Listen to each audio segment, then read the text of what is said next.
Mas a gente tem elementos daquilo que propriamente pode ser chamado de neofascismo e neonazismo, de ambos os lados, no caso ucraniano, né?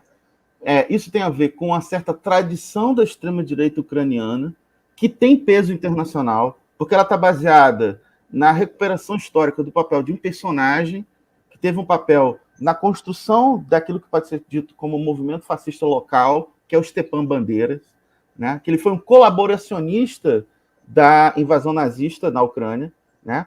E ele, inclusive, no primeiro momento, quando os nazistas chegam na Ucrânia, inclusive, ele é preso. Mas logo depois, ele é solto e ele vai liderar, né, um grupo militar que vai praticar, ao lado das forças propriamente alemãs, grandes pogroms, né? Ou seja, assassinar judeus, né, poloneses, russos também, né?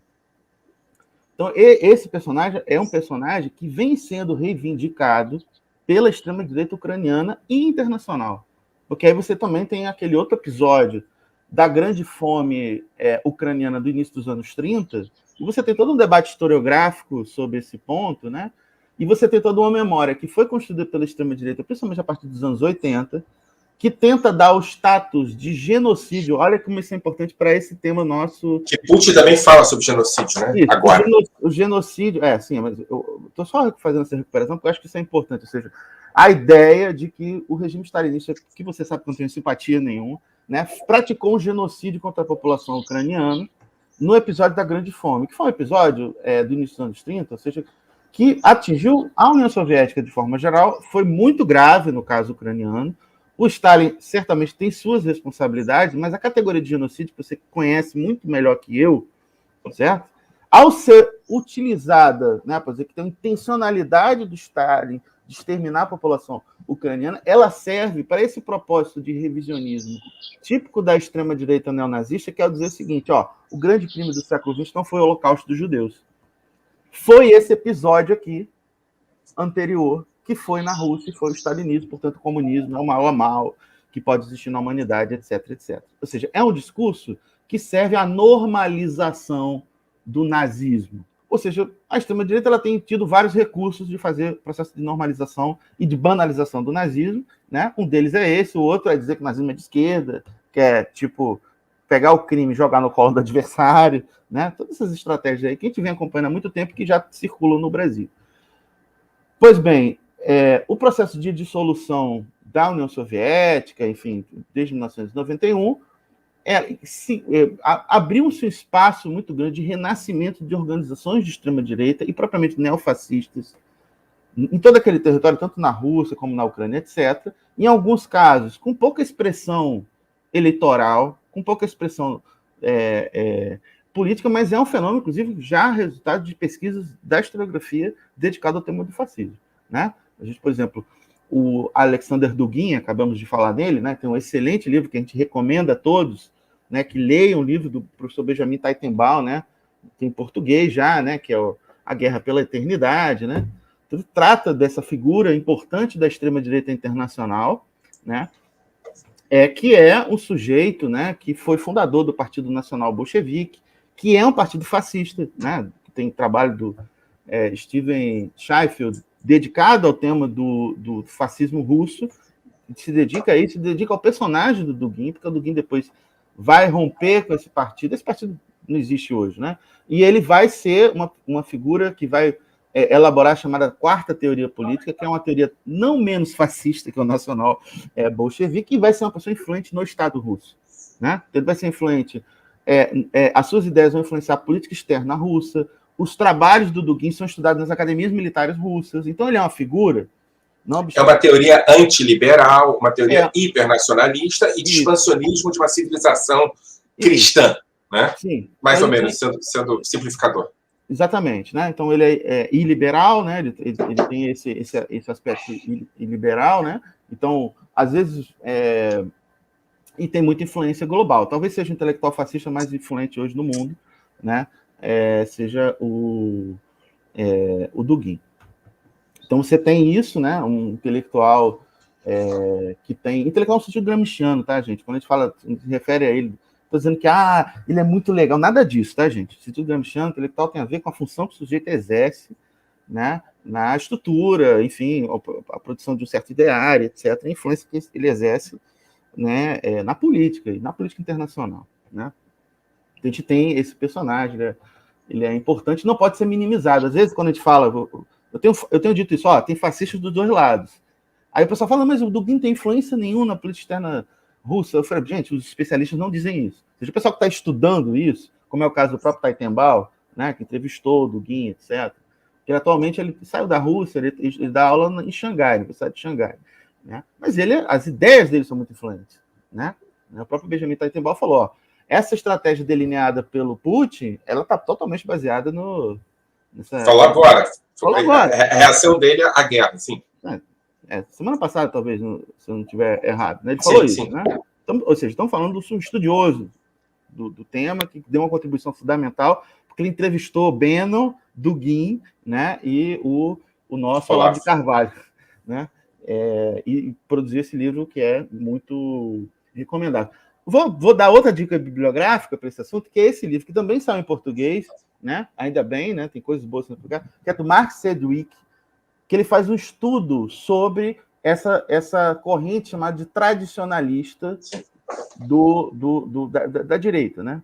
Mas eu chamo a atenção para um fato, esse é o ponto que eu quero chegar, que o tradicionalismo é, digamos assim, é um signo de autoidentidade de um campo mais amplo, sendo que dentro do que se chama de tradicionalismo tem uma figura que é do Júlio Zévola, que ele foi um apoiador do fascismo e do nazismo no período entre guerras, e depois da Segunda Guerra Mundial ele virou a maior referência intelectual daquilo que se chama de neofascismo.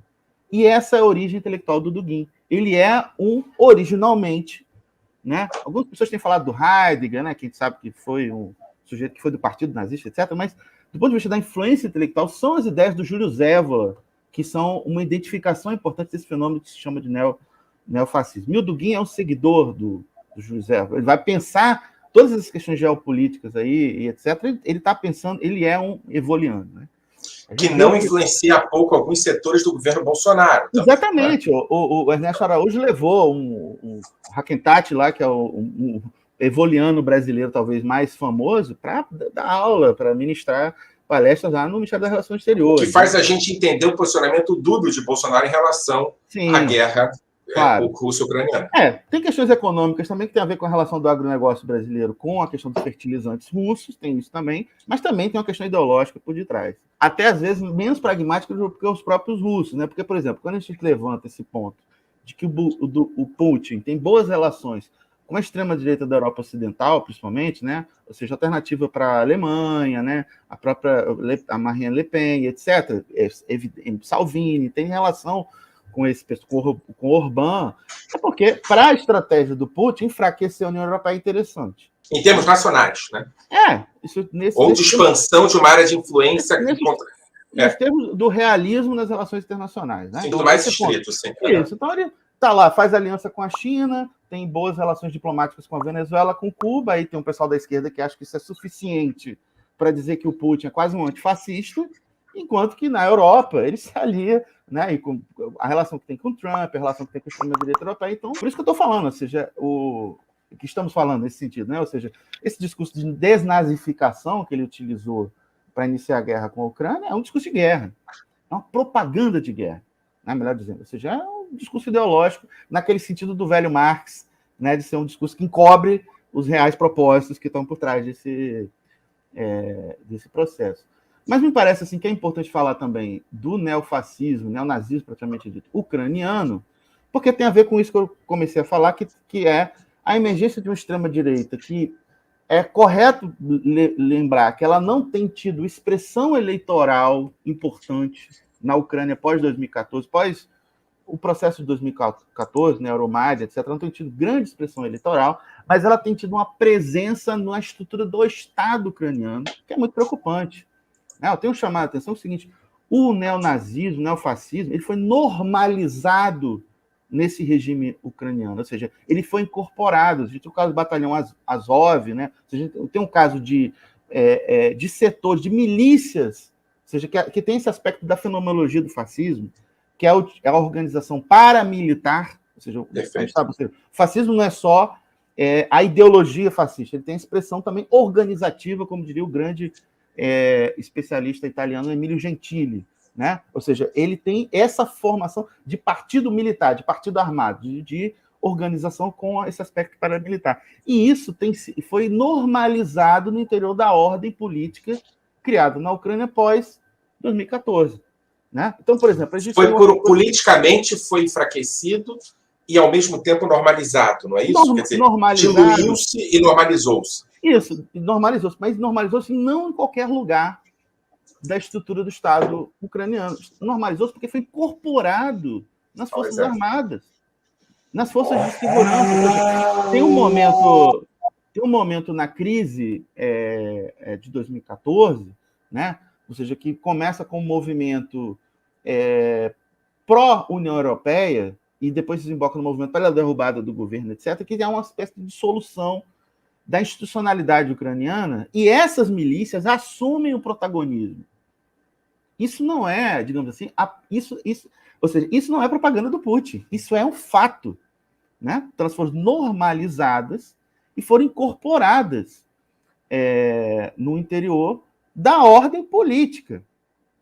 Por isso que é um erro quando a gente só olha para o desempenho eleitoral do setor direito, desses pequenos agrupamentos neofascistas, neonazistas, que não têm essa capacidade de expressão eleitoral, mas que têm presença na vida política da Ucrânia a partir de então. Ou seja, no episódio de 2014 tem situações que são abomináveis. Né? Tem um caso do massacre de Odessa, onde sindicalistas comunistas foram queimados. Quando eu estou falando queimados, não é porque os caras foram linchados nas redes sociais, foram queimados propriamente dito. Foram atacados. Né? A sede dos sindicatos em Odessa foram incendiados, onde 48 pessoas morreram, inclusive uma mulher grávida. E simplesmente não houve investigação. Você tem noção do que é isso? Ou seja, um crime dessa natureza que não foi objeto de uma investigação. Sobre esse ponto, eu quero dizer o seguinte, eu recomendo que todos escutem. Acabou de sair o podcast, o episódio de hoje do História FM, que é do meu colega Iclis Rodrigues, que é professor, historiador lá de Santa Catarina. Ele fez uma excelente entrevista com 2 especialistas nesse tema, que é o Frank de Paula e a Letícia Oliveira, são 2 estudiosos do assunto, sabem muito, né? Tanto do fascismo russo como do ucraniano, né? E acabou de sair, está quentinho, é excelente, então eles têm dados fundamentais para a gente entender esse ponto. Então, você tem uma ordem política onde, por exemplo, não existe partido de esquerda na Ucrânia. Não é só o partido comunista que foi banido. São os partidos de esquerda de forma geral. Né? Então, você tem um regime político onde você só tem a direita organizada, onde o neonazismo é normalizado. Então, isso é um problema. Então, digamos assim, Putin se utiliza desses elementos, porque toda a teoria da conspiração, que a gente sabe que é sempre uma sociologia dos tolos, né? Você simplifica uma realidade extremamente complexa. E, geralmente, você sabe mais que eu, geralmente tem boas doses de antissemitismo, né? As teorias das conspirações que mais circulam no mundo sempre tem né, esse tom racista, antissemita, etc. Em alguns casos, se baseia em elementos que você encontra na realidade, por isso que ganha uma credibilidade justamente para os tolos, né? Então o cara vai lá e vê, tem esses elementos aqui, ó. E aí se criou a ideia de que o regime político ucraniano é neonazista. Já disse para vocês. E aí se resolve. E aí ele fala, estou desnazificando, a minha ação é de desnazificação da Ucrânia. E aí a gente tem que entender o lugar que se ocupa no imaginário político da Rússia. Ou seja, a Rússia foi o país, né, a União Soviética, sob a liderança de Stalin, inclusive, que você sabe que eu não tenho nenhuma simpatia por ele, mas eles foram o país mais sacrificado na Segunda Guerra Mundial. Foram 20 milhões de russos. Ou seja, se mobiliza um discurso público imaginário, não é? Produzindo uma simplificação de uma realidade que é muito complexa, não é? Exatamente. O problema é que nem todo mundo está acreditando nessa retórica do Putin, tanto que as manifestações na Rússia têm sido importantes contra a guerra. Né? Domesticamente. Um dado que eu vi na semana passada é que tinham 4 mil pessoas que tinham sido detidas, né? Não estão encarceradas, mas foram detidas. Né? 5 mil agora. Aquele terror de Estado, né? Que tipo assim, não tem 5 mil que estão encarcerados agora, mas ele prendeu uma multidão de gente para justamente segurar a onda no apoio a ele, porque o Putin é popular dentro da Rússia. E por mais que existam essas manifestações, em geral, principalmente nesse momento inicial, onde, do ponto de vista militar, né, a gente tem visto que a Rússia está progredindo, né, os caras estão quase conquistando lá Kiev, né? Isso pode fortalecer Putin internamente, por mais que a economia da Rússia... E a extrema-direita também pode se fortalecer. Então, esse que é o ponto, porque aí o que acontece? Essa extrema-direita, que é importante dentro da Ucrânia, ela pode se potencializar. Então, este que é o perigo real. Ou seja, o que o Putin está fazendo está fortalecendo a extrema-direita dentro da Ucrânia. Ok? Está fortalecendo, claro. Né? Porque os caras se auto-identificaram justamente com essa ideologia anti-russa. Né? Pois é, mas isso não está claro? Quer dizer, o que você está trazendo, e brincando um pouco de fazer geopolítica, o que você está fazendo, a gente tem uma realidade concreta hoje que é um pouco diferente da realidade de 2 anos atrás. A OTAN e a comunidade europeia não tem mais hegemonia de uma direita perigosa. Mesmo a direita perigosa, ela se domesticou, no caso da Grã-Bretanha, não é? Que não está na comunidade europeia, mas é um discurso importante na OTAN. Você tem na Alemanha uma realidade diferente da Angela Merkel. Você tem nos países escandinavos uma realidade diferente do que havia com a democracia cristã, agora com a social-democracia simplesmente hegemonizando todos os países daquela região. E você tem uma realidade, para utilizar os termos dos historiadores simpáticos a Putin, de contradição dentro do sistema hegemônico desses grupos da extrema-direita. Você tem um debate entre esses grupos, né, que é uma extrema-direita russa disputando com a extrema-direita ucraniana. E essa esquerda que é hegemônica na comunidade europeia poderia ser uma alternativa. Mas o que me parece que não está claro é que estão investindo, talvez utilizando a percepção de Losurdo sobre o tema, fazendo uma ironia, de que é preciso não apostar na complexidade, e sim na simplificação. Mas, em última instância, o teu ponto é, se a gente simplificar o tema, a gente está fortalecendo a extrema-direita ucraniana ou russa. Os dois lados. Ou seja, a simplificação desse conflito, que me parece que tem sido esse problema, ou seja, eu vi gente na rede social mudando a foto de perfil para a foto do Putin. Ou seja, gente que abraçou muito rapidamente um discurso simplificador da natureza desse conflito e, digamos assim, isso é muito lamentável.